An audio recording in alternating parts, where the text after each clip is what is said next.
महाराष्ट्र आ रही है। महाराष्ट्र की राजनीति में शिवसेना को लेकर जारी सियासी उठापटक के बीच एक नया दांव सामने आया है। एकनाथ शिंदे गुट के वरिष्ठ नेता रामदास कदम ने कहा है कि उद्धव ठाकरे गुट के 6 सदस्यों के अलावा एक 7वें सदस्य ने भी शिंदे की शिवसेना में सहमति जता दी है और वो उसमें शामिल हो सकते हैं। उन्होंने दावा किया है कि उस सांसद ने जरूरी दस्तावेजों पर हस्ताक्षर भी कर दिए थे, लेकिन मंत्री पद की मांग पूरी होने के कारण नहीं होने के कारण अंतिम समय में उनका फैसला बदल दिया गया। रामदास कदम ने मीडिया से बातचीत करते हुए कहा कि वे सांसद उद्धव ठाकरे के बेहद करीबी हैं और अक्सर उनके बगल में बैठते हैं।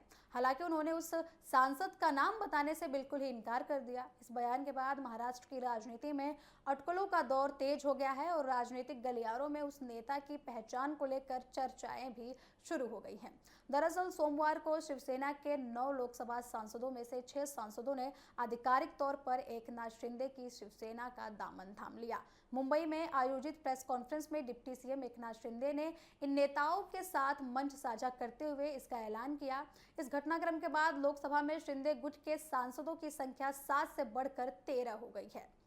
आपको बता दें कि प्रेस कॉन्फ्रेंस में एकनाथ शिंदे ने कहा है कि वर्ष 2022 में उन्होंने पार्टी और चुनाव चिन्ह धनुष बाण को बचाने के लिए विद्रोह किया था। उस समय उनके साथ 40 विधायक थे और अब 6 सांसदों के जुड़ने से संगठन और भी ज्यादा मजबूत हुआ है। उनका कहना है कि उनकी लड़ाई बाला साहब ठाकरे के विचारों को आगे बढ़ाने की है और जो सांसद आज उनके साथ आए हैं वे उसी विचारधारा के कारण शिवसेना में शामिल हुए हैं।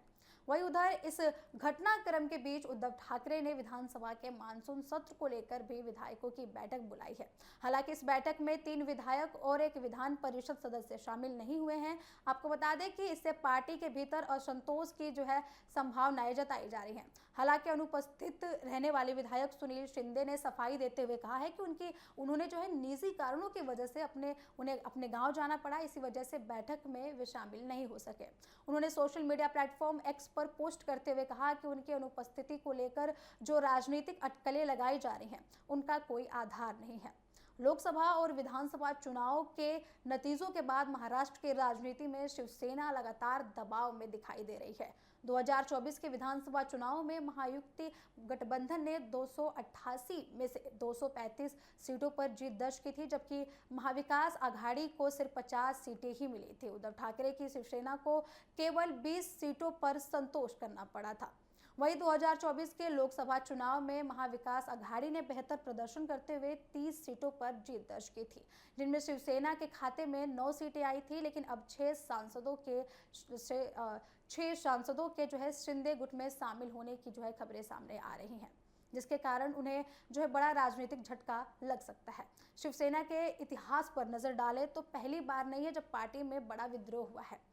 बाला साहब ठाकरे के नेतृत्व वाले नेतृत्व काल में वर्ष 1991 में छगन भुजबल ने 14 विधायकों के साथ बगावत कर वे कांग्रेस में चले गए थे। बाद में वे शरद पवार के साथ एनसीपी में गए थे और एनसीपी में हुई टूट के बाद अजीत पवार गुट में शामिल हो गए थे। अब सभी की नजर इस बात पर टिकी हुई है कि क्या आने वाले दिनों में शिवसेना के भीतर और भी नेता बगावत कर सकते हैं या उद्धव ठाकरे संगठन को एकजुट करने में सफल रहते हैं। फिलहाल महाराष्ट्र की राजनीति में ये घटनाक्रम सत्ता और विपक्षी दोनों के लिए चर्चा का प्रमुख विषय बना हुआ है।